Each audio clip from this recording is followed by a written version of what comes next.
I'd like to introduce Phil Christofanelli. He's going to be our guest speaker for this Crypto Over Coffee today. He's a local state rep. We're actually in his district, and he's going to talk to everybody about some crypto legislation that he's been working with other local state reps to draft.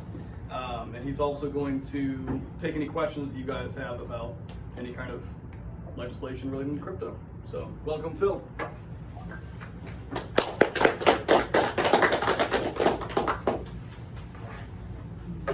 Good morning, everyone. I'm Phil Christofanelli. We are in my district, more or less. And all the district lines are about to change, so who knows where my district is at this point in time. But we're in it, and I'm in the state legislature. I've been there for 5 years. This will be my 6th legislative session. I was first elected when I was 26 years old. At that point, I was the youngest member of the Missouri State House. I've since been supplanted. That's not a trophy you hold on to for very long. But I've learned a lot along the way. I'm now the chairman of the Missouri Rules Committee, or the Missouri House Rules Committee, and I'll go into a little bit more about what that means as it relates to legislation. Outside of the Bitcoin space, which is somewhat new to me, I work primarily on education and tax issues in the Missouri legislature. When I'm not in the legislature, I'm a lawyer. I'm an estate planning attorney. I am also a small business attorney, so I help folks that are starting small businesses, and I help usually older people that are looking to plan for how they allocate their assets after they pass away. So that's what I do in my private time. But it's actually interesting because I've had a number of clients that have passed away, and they've had Bitcoin, and there's really no system for how you distribute Bitcoin at death. It's not like a lot of other property. There's no beneficiary designation that you can really put on there that I'm aware of at this point. And so I've actually probated over $250,000 or so of Bitcoin through the St. Charles County Probate Court at this point. So there's all sorts of new and emerging issues around Bitcoin that the government is going to have to address at some point in time. To that end, we are working on some legislation in Jefferson City to bring Missouri into the digital currency age. I'll tell you that this is not an easy lift. Most of my colleagues tend to be a lot older than me, like 60 to 75 is probably the average. And many of them are from very rural areas, and Bitcoin is very new in their eyes. And so there's also often a lot of resistance in the legislature to anything that's new or outside of the normal box of doing things. So it's going to be I would like to set expectations low that this is going to be a multi-year process to educate many members of the legislature on what Bitcoin is and why we need a basic statutory framework to ensure that those that want to use Bitcoin find Missouri a friendly place to do it. And so the legislation that I'm going to file does roughly 4 things, and it's still very much in the formative stages. I'll walk you real quick through the legislative process just so you can kind of understand where we're at.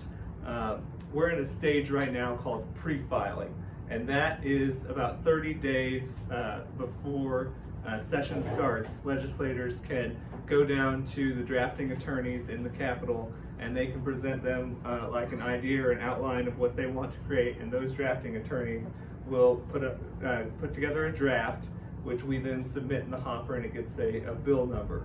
After that, the speaker can refer those bills to his various committees. And once a bill is referred to committee, then it is eligible to have a hearing. After it's heard in committee and people like you from the community can come and participate and tell what's on your mind and support or oppose the legislation, then it is eligible for a committee vote. After a bill is voted out of committee, it moves to another committee, which is the Rules Committee, which is the one that I chair. And then the Rules Chairman can bring up the bills for a final vote before they proceed to the House floor. And then they go to the House floor and they can be amended and changed. and then they need to get 82 votes at least in the House before they go over to the Senate, and they do the whole process over again in the Senate. And so at any one of these little stages, a bill can die. And most bills in the legislature do die every year. I want to say we passed roughly 50 bills out of 2,000 that were filed in the last legislative session. So it takes a long time to move legislation. But this is a new and exciting area of the law, and so I think there's going to be a lot of media attention around it. And there's obviously people like you in the community that care deeply about Bitcoin and want to see this succeed. And when you have grassroots interest, legislators tend to move faster than they normally do. As far as the substance of the legislation, I generally don't want the government involved in any of my business, and so I don't always look to like a legislative answer whenever I see a new thing or a new idea. However, Bitcoin, as the law currently stands, tends to conflict with some of how our statutes are currently drafted. And so what the legislation largely tries to do is exempt Bitcoin from existing Missouri statutes so that it does not get caught up in the regulatory framework that governs traditional transactions. And so one of the things we do is we say that Bitcoin traders do not have to have a money transmitting license, which is a complicated and expensive process that you don't want to be involved in. And so we would exempt Bitcoin from that statute. Another is we want to clarify that the Bitcoin offerings are not securities, because if you're a security, there are all sorts of government regulations that you're subjected to that really are not applicable to Bitcoin.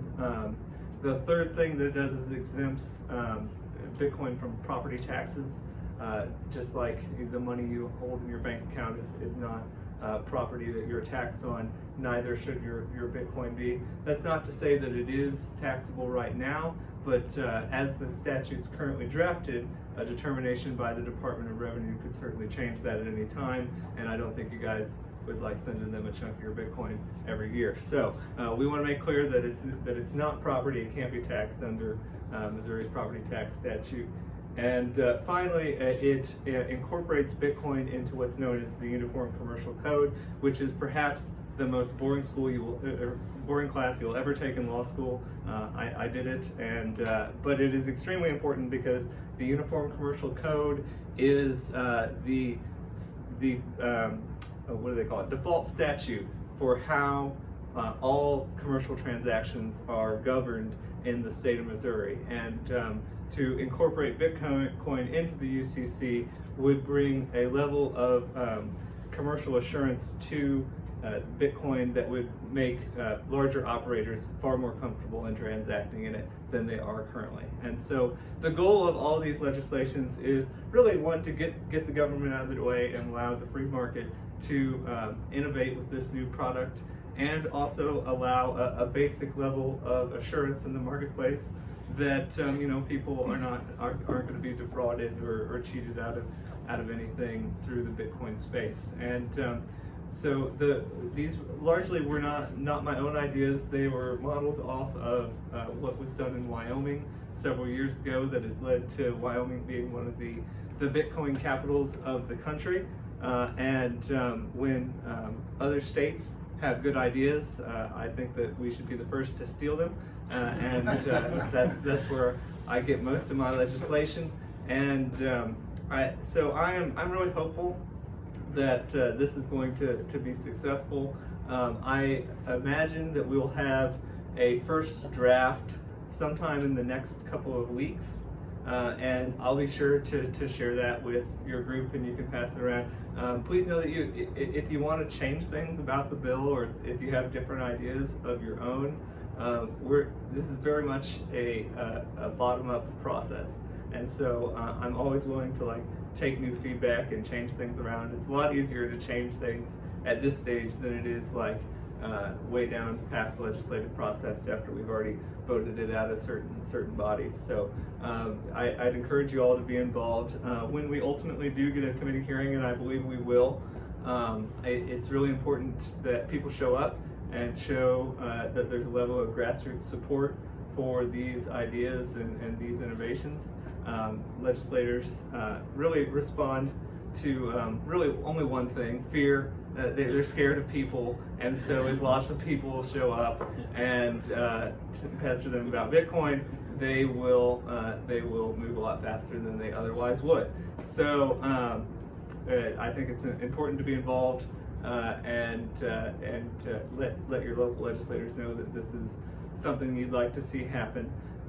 And I think I don't know if there's other groups like this around the state, but one of the things that a lot of the other interest groups do is they have what's called like a lobby day, and that's where all of the interested parties, be it the teachers or be it maybe the pro-life people or the gun people, or they all come to the Capitol at one day and they all visit one-on-one with their legislators and advocate on behalf of various policy proposals.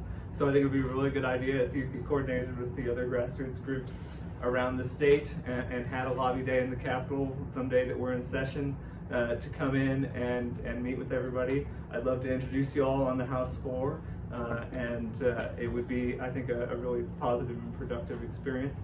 I don't know if there are any other legislators working on this stuff right now. I tend to be the one that does the new and exciting stuff, in my opinion. A lot of the legislation that's filed tends to be, traditional, boring tax legislation or agriculture legislation, but every now and then we like to mix it up with something new. And so hopefully we can get some other legislators involved, and it will be a success. But you all are an important part of that process, because without grassroots people back home interested in an idea, it's hard for just one guy in Jefferson City to get it done. So I'm happy to take any questions if you have any, and I'm really happy that you were able to invite me out here. This is such a cool place. I'm glad to see things like this happening in St. Peter's. Have you had any bills passed that you any of those 50 bills you said yourself? I guess I have. Yeah. So I passed one piece of legislation last year, which was House Bill 349, which was the Missouri Empowerment Scholarship Act, which you may have read about in the news, and that allowed certain low-income children to receive a scholarship from the state that was funded through a tax credit that would allow them to attend a private school if the public school that they're enrolled in wasn't meeting their needs. And so that was one of the big fights of the legislature last year, and that was a bill that I had introduced over the series of 5 years. Really, it's been introduced for the last 20 years, but we got it done last year, and so that's one that I've passed. I passed another bill the year before that created an online interactive database of all Missouri's special taxing districts. Missouri has over 4,000 special taxing districts in the state, and they all overlap with one another and do crazy things to your sales tax rates. And so no one had ever mapped them, so they didn't even really know where they all were. And so now there is a interactive database on the Department of Revenue's website where you can see where all those special taxing districts are in your community and try to avoid them if you can. Those are my two named bills that I passed. A lot of the ways that we pass legislation, I passed probably 6 or 7 other bills that I filed last year as amendments to other bills. And so if you have a bill that's moving through the legislative process and your bill fits under what's called the title of that bill, so say the title is taxation, and the original bill filed is different than yours, you can amend your bill, your tax bill, onto the other tax bill, and it will flow through the process to the governor's desk. And so that's how I've passed 6 or 7 other pieces of my legislation last year. But to have your bill be the named bill number is more difficult. So Are those 4 things So Wyoming did that exactly with those 4 things, or did they do anything extra that you left out? Yeah, there are 3 or 4 other things that Wyoming did, and I am still studying those issues because they are more complicated than the ones that I could wrap my head around initially. Bitcoin is still very much a learning process for me as well, and I like to file things that I have a fairly decent understanding of, and so I'm going to be working with some of there are a few national groups that are interested in Bitcoin legislation, and they've got policy experts that are going to start bringing us up to speed on some of the other things that states are doing, and I'm very much learning about that process and trying to understand how we can fit that into Missouri's regulatory framework. And so there's definitely more to do. This certainly isn't the be-all and end-all of what government needs to do with Bitcoin, but much like many other people, we're still learning about what is the most effective way for the government to respond to Bitcoin, if at all. So. Amongst your peers, your colleagues, how would you rate them as far as pro, crypto, Bitcoin, whatever, anti, or just completely ignorant? You know, I think most people don't even know what it is, to be perfectly honest with you. They probably heard of it, but they have really no context or framework for anybody that would use that. And so it's hard to say if they're opposed or in favor of it, because they really probably couldn't define it if you asked them to. I think that you will probably see some pushback, because I mean, at its very core, government likes more control, not less, and Bitcoin has a way of unmooring the citizenry from the oversight of the state in a way that makes the Jefferson City swamp creatures somewhat uncomfortable. And so when they figure that out, they'll probably start to oppose it, but it'll take them a while to get there, I suspect. I think that there are going to be a lot of friendly faces in the legislature as well. We do have a Republican supermajority, and Republicans are supposed to believe in freedom, and sometimes they do. And so I think that there will be at least a contingency. There's probably like 40 to 50 of us that will be really excited about Bitcoin legislation, but then you're going to have like a whole bunch of people that are just largely indifferent. So, yeah. And when it comes to kind of the general broad strokes that you're thinking about for Bitcoin in Missouri, are you thinking of, how is it going to be used? What does it mean? Is it an asset? Is it a currency? Like, are those kind of the general things that you're bringing to light, or what would you say in legislation are some things you're thinking about? Yeah, I think that it's really important that we view Bitcoin as something new and not try to fit it into the box of previous regulatory frameworks that are designed to deal with tangible goods, because it's really not a tangible good. And I think that there's a lot of pitfalls in just trying to apply our basic statutes to Bitcoin as if it were just another widget in the marketplace. Yeah. And so I think my goal right now, at my very new level of grasping this issue, is to try to exempt Bitcoin from as much government regulation as we can. And then as we learn more about how it operates in the marketplace, maybe there are more proactive regulatory frameworks that we could put into place that encourage people to use the product. But right now, I think we just need to make sure that the government stays out of the way. I was saying Bitcoin, does that refer to all the cryptocurrencies? Or Yeah, and I probably should master the lingo. So yes, when I say Bitcoin, I am referring to all cryptocurrency. I guess, and that's probably an important thing when I'm talking to other legislatures to remember. And because in my mind, it started out as Bitcoin, and then I just picked that up as my parlance. But yes, crypto. is what we're talking about here, and that means all blockchain-based currencies, if you will. Do you think Missouri will ever be a tax-free state like Florida? Like income tax? Florida, yeah. I would love that. Florida, I mean, Texas. sure. So we're in State Senator Bill 𝐦𝐤𝐤𝐤's district, and that's something that he's certainly been trying to champion in the legislature for the last 5 years, and it's certainly something that I support as well. If you look at states that are growing across the country, it's not rocket science. People vote with their feet. The states that are shrinking are high tax. They have heavy union regulations. They have no education reform and bad tort laws. The states that are growing have no income tax. They have education reform.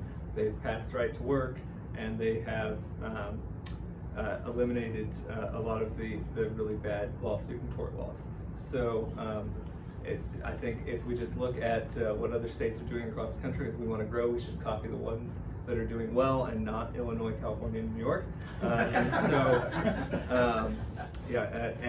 so that's the type of stuff that I certainly want to work on. But as I said, even though we have a Republican supermajority, there certainly really isn't a conservative supermajority in the legislature, and so you still have a lot of Republicans that are very protective of their government revenue to pay for all their beloved roads.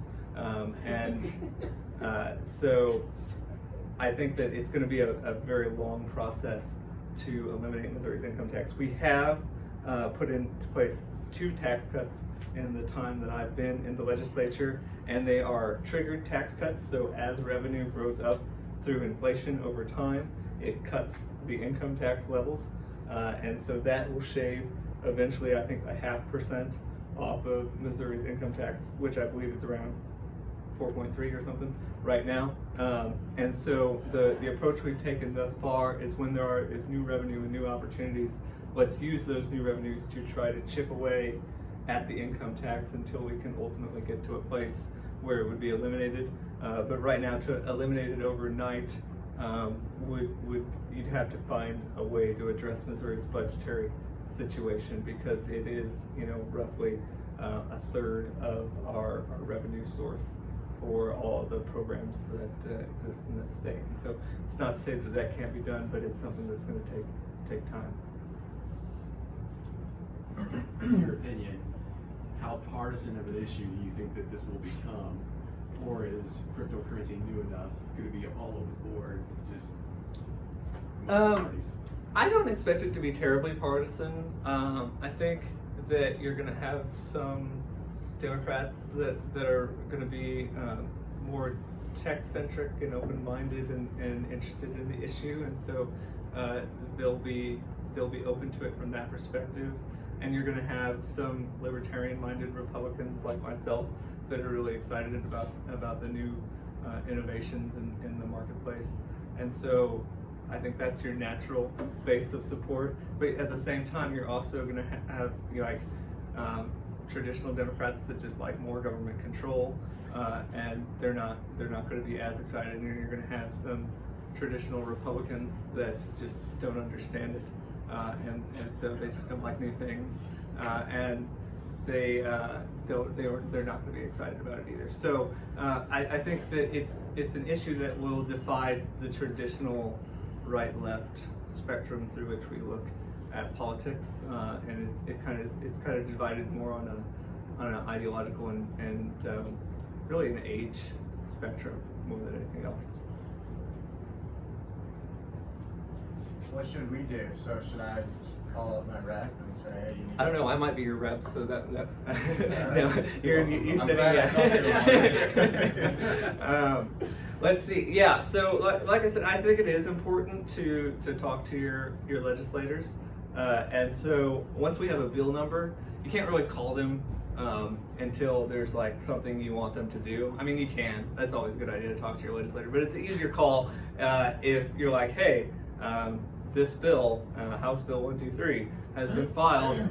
You should co-sponsor it, or you should help it get a committee hearing, or you should vote for it. Like, that's a very clear and articulable action item. And I think it's so. What a lot of people do, and this is really not great is they send like these form letters. Please don't send me any form letters. I just prefer to hear directly from my constituents, like either through phone, like if anybody from my district ever calls me or my office, I always call them back, and I think most state reps would do the same. So you can talk to your state legislator, just give them a call, tell them you want to talk to them. Second, like if you do send an email, make it like your own email. Like say, hey, I'm really interested in this piece of legislation. I'm a crypto enthusiast. I have purchased crypto and mined it for years, and I want the state to be friendly to crypto innovations. And so, like not handwritten, but a personalized email is really, I think, one of the best ways outside of physically visiting the Capitol or doing a phone call that you can have an impact on your legislator. Make sure you put your name and your address in there so that they know that you're from their district and part of their community. And I think that's all really important. And I think it is a really good idea to start thinking about maybe like a group trip out to Jefferson City, where y'all can visit with your individual legislators one-on-one and be a part of the process. When do you go up for re-election? Is that coming up? Or? Yeah, so I'm actually in my third term, so that means I only get one more in the House. Time flies. So I will be up for my last re-elect in November of next year. And so we are going through what is called redistricting right now, and that's where they redraw all the district lines for our various districts. That is it brings a lot of uncertainty to the political process, and so we don't have our lines yet, and filing starts in February. We probably won't have them until early February, so I'll find out a couple weeks before filing starts, like where I'm running for office, and that's kind of unsettling, but it is the way it is. So yeah, that will happen early next year, and then we'll have an idea of what the future holds. So after your fourth term, what's you gonna go for president? The tentative plan, and all of this is subject to redistricting, is that I will run for my final term in the House, and then after that, Senator 𝐦𝐤𝐤 will term out of his seat in the Senate, and I will run for Senator 𝐦𝐤𝐤's seat. There's my soft announcement. Thanks. That's great. Yeah. Well, since there's no legislation on cryptos, so that means they're not taxable? Well, whether something is taxable is a determination made by the Department of Revenue. To my knowledge, the Department of Revenue is not taxing Bitcoin in any way, but this is subject to the disclaimer that I am not offering you legal advice. I'd contact your accountant to determine whether your Bitcoin is taxable. But I think that, like anything, if the government sees large pots of money, they're going to want a cut of it before long. So if they aren't taxing you now, they likely are trying to find a way to.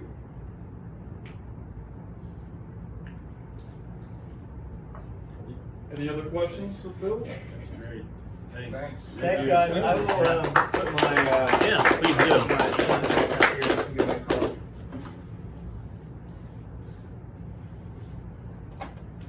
Can you have a dark marker? Say Evan? Yeah, There's like 6 right there. Oh, there you go. Yeah, we can see it. Yes. That's a good marker. Yeah, that's a good one. It just magically appeared out of all 6 of them that were sitting there here. I have reserves. No problem. Yeah, he is the marker manager. That's his job. Which is your best one goes back. Your best one. He's been here for 2 hours. You gonna take a picture? Ken and Jeff. Jeff didn't come here. I want to get a picture of those. Yeah, so Phil, I don't know if you know, but this is the first crypto world in the world, in the U.S. So Oh, wow. we're planning on opening up more locations next year and also franchising it. So it'll be great to have, you know, just somebody like you to be able to talk to and also get some advice on, you know, how we should go out with legislation and government. But yeah, we appreciate you being here. If you guys want to get a hold of Phil, that's his information. But yeah, thank you. Thank you.